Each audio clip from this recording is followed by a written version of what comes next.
Hi friends, நம்ம இந்த வீடியோவில் உளுந்து புட்டு தான் செய்ய போகிறோம். வாங்க எப்படி செய்யணும்னு பார்க்கலாம். ரொம்ப சிம்பிளானது. ஃபஸ்ட்டு ஒரு குக்கரில் உளுந்து தேவையான அளவு உளுந்து நம்ம எடுத்துக்கலாம். நான் 2 டம்ளர் அளவுக்கு உளுந்து எடுத்திருக்கேன்.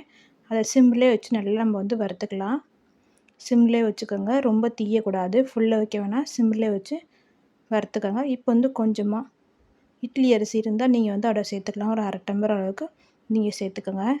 அப்போ தான் அந்த பிசு தன்மை இருக்காது. அதனால் கொஞ்சமாக 1/2 டம்ளர் அளவுக்கு அரிசி சேர்த்துக்கலாம். அதையும் நல்லா வறுத்துக்கலாம். அரிசி நல்லா பொரியணும். ஓரளவுக்கு கலர் மாறி இருக்கு பாருங்கள், மாறிடுச்சு. இது ஆறட்டும். ஆறுனதும் ஒரு மிக்ஸி ஜாரில் நம்ம சேர்த்துக்கலாம். ஈரப்பதம் இல்லாமல் இருக்கணும் மிக்ஸி ஜாரு.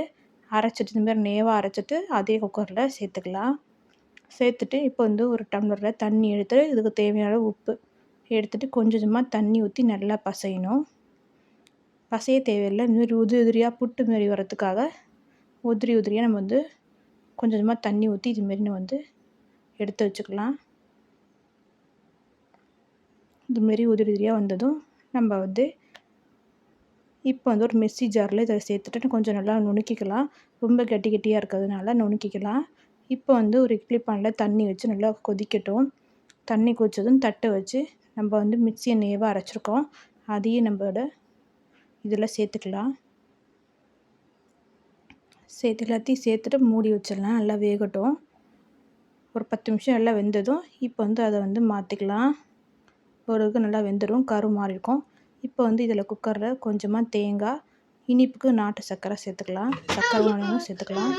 இப்போ இதோட கொஞ்சமாக எடுத்து போட்டுக்கலாம்.